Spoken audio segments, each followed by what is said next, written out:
بسم اللہ الرحمن الرحیم۔ یوٹیوب چینل اسلامی پوائنٹ کے محترم ناظرین اور سامعین کو السلام علیکم۔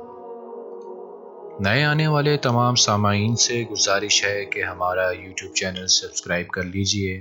اس کے علاوہ ہمارے یوٹیوب چینل کی پلے لسٹ کی آپشن میں جا کر Islamic history till the establishment of Pakistan کی پلے لسٹ کو سلیکٹ کیجئے، جس میں آپ حضرت محمد مصطفیٰ صلی اللہ علیہ وآلہ وسلم سے لے کر قیام پاکستان تک ہونے والے تمام اسلامی واقعات کا مختصر جائزہ لے سکیں گے۔ پچھلی ویڈیو میں ہم نے مسلمان حکمرانوں کی شاندار کامیابی کا تذکرہ کیا تھا، جس میں حضرت عمر بن عبدالعزیز، یزید بن عبدالملک، ہشام بن عبدالملک کی کامیابیوں کا تذکرہ کیا تھا۔ آج کی اس ویڈیو میں انہی موضوعات کو آگے بڑھاتے ہوئے مسلمان حکمرانوں کا فرانس پر حملہ، حضرت زید بن علی رحمۃ اللہ علیہ، آل عباس کی کوششیں، ولید ثانی، آخری 3 حکمرانوں کا واقعہ سنیں گے۔ اسپین فتح کرنے کے بعد مسلمان سپہ سالاروں نے فرانس کو فتح کرنے کا ارادہ کر لیا تھا۔ حضرت عمر رحمۃ اللہ علیہ بن عبدالعزیز اور یزید کے زمانے میں یورپ کے اس ملک پر زوردار حملے کیے گئے اور مسلمان مجاہدوں نے اس کے کچھ علاقے بھی فتح کر لیے، لیکن پھر بھرپور حملہ ہشام کے زمانے میں کیا گیا اور مسلمان فرانس میں بہت اندر تک داخل ہو گئے۔ ان جنگوں میں ایک مسلمان مجاہد امیر عبد الرحمن بن عبداللہ غافقی نے بہت شاندار کارنامے انجام دیے۔ انہوں نے ایسی شاندار کامیابیاں حاصل کی کہ فرانس کے فتح ہو جانے کا یقین ہونے لگا۔ ان کی یہ کوشش اس وجہ سے کامیاب نہ ہو سکی کہ فرانس کے ایک فوجی سردار چارلس مارٹل نے بہت کوشش کر کے فرانس کے تمام نوابوں اور جاگیرداروں کو اکٹھا کر لیا اور جرمنی اور پرتگال کے حکمرانوں کو بھی اپنی مدد کے لیے بلا لیا۔ آخری لڑائی ٹورس کے میدان میں ہوئی اور اس میں امیر عبد الرحمن شہید ہو گئے۔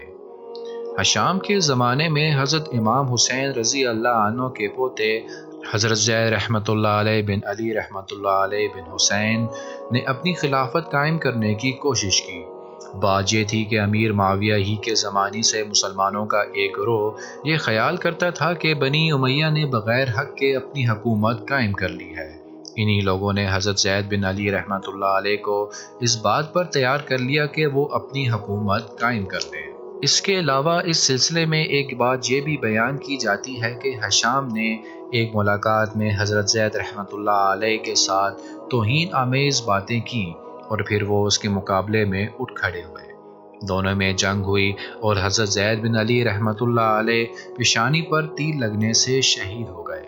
زیدی سید انہی زید رحمۃ اللہ علیہ شہید کی اولاد ہیں۔ ان کے علاوہ زیدیہ مسلمانوں کا ایک فرقہ بھی ہے جو یمن میں آباد ہے۔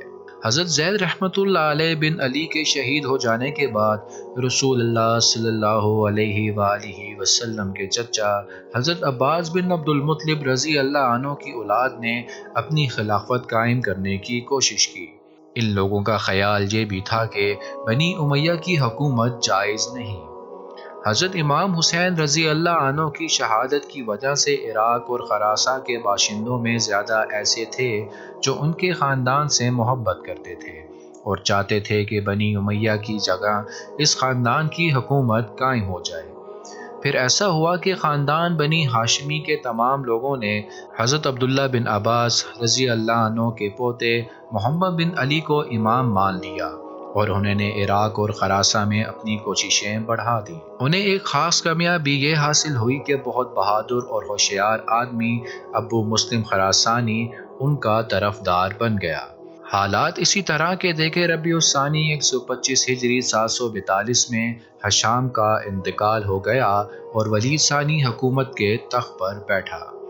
ولید ثانی بن یزید بن عبد الملک ربیع الثانی 125 ہجری 742 میں تخت پر بیٹھا۔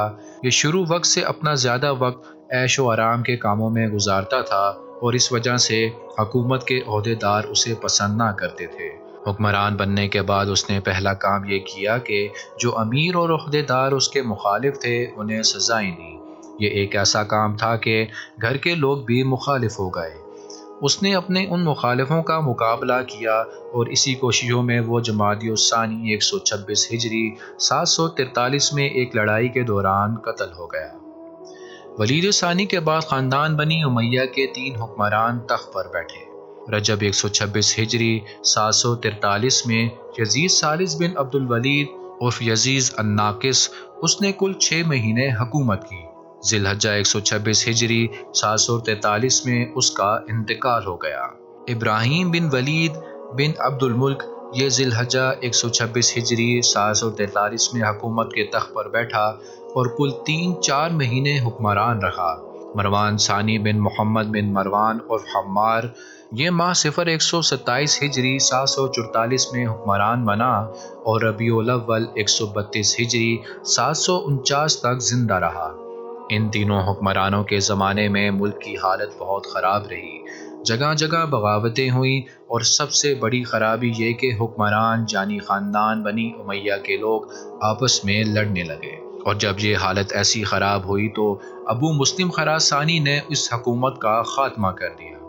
ابو مسلم خراسانی کے بارے میں ہم بتا چکے ہیں کہ یہ بہادر اور عقل مند شخص خاندان بنی ہاشم کا داعی تھا۔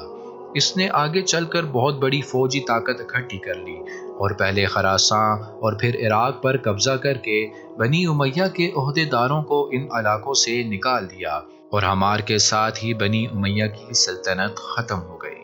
یہ تھی بنی امیہ کے آخری 3 حکمرانوں کا ایک مختصر سا قصہ۔ انشاءاللہ اگلی ویڈیو میں ایک نئی موضوع کے ساتھ دوبارہ حاضر ہوں گے۔ مجھے دیجیے اجازت۔ اللہ حافظ۔